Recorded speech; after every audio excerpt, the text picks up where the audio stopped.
meeting. I have a couple of comments on some things there, but anybody else? John, I have something that I should have put in the prior agenda. Sure. It was all the short-term rentals is something I've been thinking about. Does the police department keep a record of complaints? Judy's nodding. I think Yes. they have tried to, but it depends on how it's reported, of course. And the problem is that not very many people call. I mean, that's what I keep advocating and have been, because that's the only way we can get a track record. Can we It's ask meaningful. Glenn to give us what he has and give us what he has, and then maybe prompt them if they see, I don't know how they code things, but if they go to a place and it's noise, but they see it's a short-term rental, can they code it as a short-term rental? Can we get better information from the police, I guess is my question. Well, yeah, yes and no. I mean, you asked if they keep records. They do keep records, but it's not like they're keeping a special record of short-term rental-related things. So everything goes in the CAD. Every response that they go out there are certain parameters that get recorded in the database about that. Noise complaint or, Yeah, so you know, too They many can query that cars. database for any number of things. We'd need to tell them what we want them to look for. Well, here's another thing that I learned when I went to that short-term rental class almost 2 years ago, and there's a website, I've got it somewhere, that it shows you a map of all of the short-term rentals currently, right now in Pinehurst. That's right. And if we, through GIS, I'm just trying to find if there's where there are ways to get better information, because if on that website that it's got all the addresses pinpointed and we know the addresses, I'm just trying to find something that we can dig into the system a little bit better to get information on these houses, because I just feel like we're not getting it. It could be a problem. People That are not complaint turning was an occupancy problem. You know, did you notice that one? 22 people in like. in a 5-bedroom home that's now 6. I mean, Anyway, so, I'm I just mean, trying to that was an find. occupancy, really, if you think about it. I mean, it'd be cool to know what the problems are. You know, is it people parking in the rose bushes? Is it occupancy problems? I'll find I that. don't think it's. I think it's the police all of job. that. I just don't But think we, it's a. No, we what can't is and isn't regulate it. I just don't think it's problem, I think it's almost a my VOP thing. My brain thinks it's, you know what I mean? It Could doesn't be. seem like a The way to police- report. But I think the police need to get involved on it. You know, if they're reporting something on a day basis, Kevin, yeah, I think they have to go to the police, but it'd be great if my VOP could catch up with that too. Well, But going to the police is the first usual Yeah. way forward, because there's either noise or there's Yeah. There's blockage There's of another layer of driveways. complexity in there with the police angle on this, and that is that they record all these responses, all the parameters associated with all these responses, but in reality, unless they have some history there or no otherwise, they don't know whether a particular residence is a short-term rental or not. But if we, Yeah.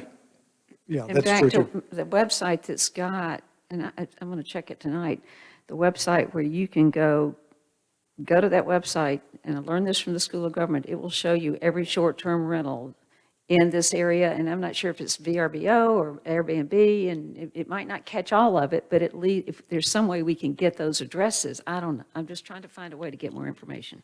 It's a science project. Well, Jason? as Marry we- up the police database with this mapping. Well, as we know, there are other communities are taking more action here. Southport just has, for example, and the Wilmington case is important, but it's going to be another year before it's resolved. But not just because of the speakers tonight, but I do think there's some other issues related to managing the short-term rental problem and the growth of it here that we need to get our arms around. So I hope we'll be able to do that. I was just going to mention that I think Darren has, pretty nicely followed up on 2 inquiries we had on La Quinta Court and the longleaf pine issue in the village. You know, some of the people that wrote to us were intending perhaps to be here tonight. I don't believe they were, but I think that's because Darren has responded to them and Very keeping them thoughtful up to date. responses, I Yes, thought, yeah. very comprehensive ones. Any other general work session business or any other future agenda items anybody wants to record? Donald Ross's birthday, and we Olmsted and Manning's, Olmsted and Ross's birthdays. I am working on that, and Doug is taking up the baton here a little bit. We're going to meet on Thursday with some general plans and then come back with some specific things. I don't have anything else to add to that, but Well, yeah, we've we're just- working on it. Yeah, and it's, it'll be multi-pronged because we got all these different elements to do. But, yeah, I think all of us will get involved in that once we get a little plan together. That'd be good. Seeing nothing. Good tie-in with businesses. I mean, I have 10,000 people that see every post I post at my business. So figure out how to let us tag in and just promote it. No, that's good. I think we will have a digital component as well as Yeah. physical stuff as well. Yeah, good. Okay, if no other items, we'll move into the closed session. Is there a motion to recess the work session? So I usually read these long things. I know, you're good at it, Read it Lydia. tonight. Why don't you- I move to recess the work session and enter into a closed session pursuant to North Carolina General Statute, Section 143-318.11, A5 little I, to establish or to instruct the public body staff or negotiating agents concerning the position to be taken by or on behalf of the public body in negotiating the price and other material terms of a contract or proposed contract for the acquisition of real property by purchase, option, exchange, or lease, and pursuant to North Carolina General Statute, Section 143-318.11A6, to consider the qualifications, competence, performance, character, fitness, conditions of appointment or conditions of initial employment of an individual public officer or employee or prospective public officer or employee, or to hear or investigate a complaint, charge, or grievance by or against an individual public officer or employee. That's the end of my motion. Okay, that's a motion by Lydia Bosch. Is there a second? Second? Second by Judy Davis. All in favor, say aye. Aye. Any opposed? None opposed.